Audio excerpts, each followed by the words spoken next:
Doutor Kleuber, eu fiz o tratamento de câncer e fiquei com sequelas. O que devo fazer? Eu vou explicar tudo para você agora. Você está aqui no nosso canal, no Universo Oncologia. Por favor, se inscreva. Se você não está inscrito ou se você assiste sempre, dá uma conferida embaixo se você está inscrito, tá bom? Porque eu só respondo aqui agora quem realmente está inscrito. Pois bem, a pessoa vai e tem uma decepção, um diagnóstico de câncer, o que é difícil para todo mundo. E ela começa a fazer o tratamento. O tratamento do câncer, a gente fala que ele é multimodal. O que é multimodal? Tem a parte clínica, a parte cirúrgica, a parte da radioterapia, a parte da nutrição, a parte da reabilitação, tudo isso dentro de um contexto que a gente chama de multidisciplinar, que são muitas pessoas olhando para aquelas pessoas que precisam se tratar. Cada tratamento, cada etapa, ela é diferente da outra. Alguns pacientes fazem primeiro quimioterapia, depois operam e depois faz quimioterapia de novo. Outros pacientes fazem quimioterapia, fazem radioterapia e depois operam. E tem outros que operam, depois faz químio e depois faz rádio. Não tem uma receita de bolo, porque cada câncer ele é diferente um do outro. Então, como que a gente tem que fazer para lidar com essa situação? Eu vou levantar aqui os tratamentos gerais e quais são as principais sequelas que eles podem deixar. Vamos começar com a quimioterapia. Tem as sequelas a curto prazo e a longo prazo. As sequelas de curto prazo, todo mundo já conhece. Vômito, náusea, que é o mal-estar também, com vontade de vomitar, dor nos ossos, neutropenia. O que é neutropenia? Os leucócitos caírem de uma vez, fadiga, que é um cansaço, que é muito difícil de definir. Pode ter como sequela aguda a quimioterapia, febre, pode ter também a curto e a longo prazo, osteoporose, mas o mais frequente é a fadiga, aquele cansaço. A pessoa brinca, fala, eu não presto mais, eu não fiquei boa, a quimioterapia acabou comigo. Então esses são alguns dos efeitos. Determinadas quimioterapias, elas têm alguns efeitos específicos. Por exemplo, quimioterapia como platina, que usa no câncer de mama, a hora que encosta numa fechadura, leva choque. E isso é um tormento para muitas mulheres. Encosta numa fechadura de metal, leva choque. Geralmente, isso melhora. Só que muitas pessoas fazem o uso de glutamina, que é um aminoácido, que até uma amiga minha ganhou um prêmio na Suécia, na época que eu estive com ela, em Barretos, que o uso de glutamina melhora isso aí. Algumas pessoas têm formigamento nas pernas, mantém esse formigamento.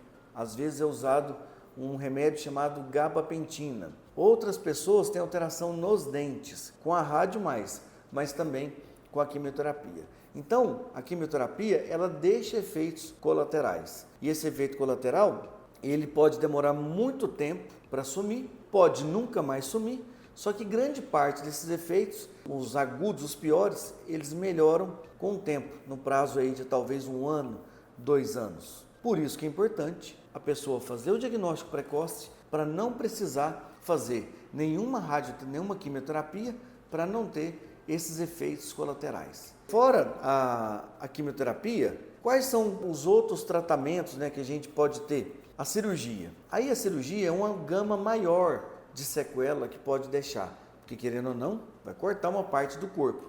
Por exemplo, as mulheres que fazem mastectomia, a sequela, às vezes é ficar sem a mama para depois se reconstruir. As que fazem quadrante, tiram 1/4 da mama, talvez a mama não fique tão estética como era antes. Então, querendo ou não, é um efeito colateral. E esse efeito colateral ainda pode ser pior.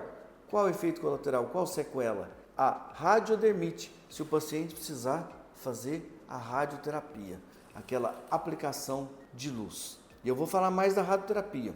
Mas em relação à cirurgia, para aquelas cirurgias abdominais, onde é feito o corte no abdômen, tem um número grande de sequela. Qual que é a sequela maior? A hérnia incisional. O que é essa hérnia incisional? A parede abdominal, ela é fechadinha assim. Aí quando a gente corta, a gente abre a parede abdominal e depois fecha. O que acontece? A maioria dos pacientes que operam, eles estão desnutridos, ou estão obesos, ou então não guardaram devidamente o repouso. Então aquela parede abdominal que foi fechada, ela abre e esse conteúdo abdominal sai pela região onde foi feito o corte. Esse talvez é a sequela mais comum, a hérnia incisional.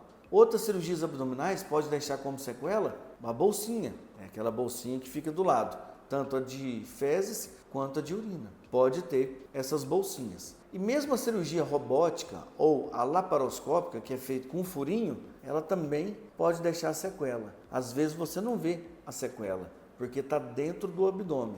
Porque eu até brinco, é igual um carro depois que bate, nunca mais fica igual. Mexe no intestino, remenda de cá, costura dali, tira uma parte aqui, sai um órgão junto. Toda cirurgia, ela deixa também a sua sequela. Cirurgia no pescoço, às vezes o pescoço fica afundado, cirurgia na face, às vezes tem paralisia facial. Não importa aonde for, ela pode deixar uma sequela. E isso, mais uma vez, importante. Quanto menor a doença, quanto mais prevenção você fizer, quanto mais você correr atrás, mesmo sem sinal, mesmo diante de você estar doente, você procurar para fazer o diagnóstico precoce, porque é preciso procurar, a quantidade de sequela vai ser muito menor. Novamente aqui eu falo a frase, mas eu não vou ficar procurando doença em mim não, você tem que procurar para pegar pequenininho, para depois não pegar grandão, que aí a sequela é maior. Em relação às cirurgias de tórax, de pulmão e de pescoço, as sequelas são muito variadas, eu não vou ficar falando todas aqui.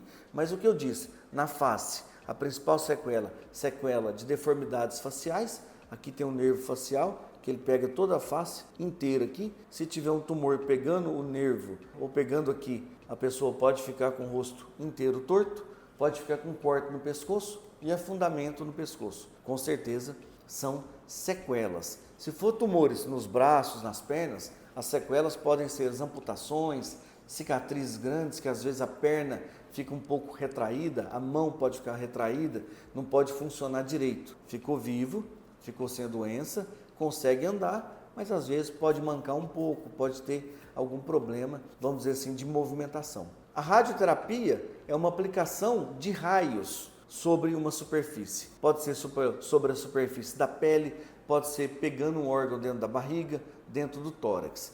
A radioterapia é uma luz, ela vai através de uma luz e acerta um local. A complicação mais comum é a radiodermite. A pele fica vermelha, fica inflamada, pode queimar. E se for na região pélvica, junto com a braquiterapia, que é uma radioterapia onde pelo canal da vagina é colocado um catéter e o raio sai dessa forma em relação ao útero.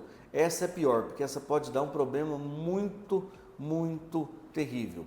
São as fístulas. Fístula vésico-vaginal. Nossa, é difícil. Fístula vésico-vaginal é difícil. Tudo que você faz não funciona direito. Sai uma comunicação da urina com o fundo da vagina. A radioterapia, ela atua naquele local. E se você manipular aquele local, fechar, colocar um tecido no meio para não encontrar, logo a fístula se faz novamente. O efeito da radioterapia no nosso corpo é cumulativo, 10 anos. Por 10 anos, no mínimo, o efeito da radioterapia ele está presente no nosso corpo. Só que nessas regiões aí, onde houve esse malefício do tratamento, pode ser até por mais tempo. Após um ano, pode repetir a rádio, se bem que não funciona tão bem. Ela pode repetir a rádio, mas depois de um tempo maior. Mas ainda por 10 anos, ela pode acometer. A radioterapia dá dor nas juntas, dá mal-estar, dá também uma fadiga. Então, todo o tratamento do câncer, até uma dieta que você for comer, às vezes pode ter vômito, né? Pode ficar com diarreia crônica. Todo o tratamento do câncer, ele tem um peso grande. E esse peso, o paciente que carrega. O familiar não carrega, a mãe não carrega, o filho não carrega. Quem carrega é o paciente. Por isso, para minimizar isso, exercício físico durante o tratamento é o que melhor resolve e evita. Alimentação rica em proteínas, frutas e verduras. É outra dica de ouro. Água, muita água, mas muita água. Tem que olhar a língua tem que estar molhadona, tem que estar bem molhada. Mulheres em torno de 4 litros de líquido de água por dia, homens 5.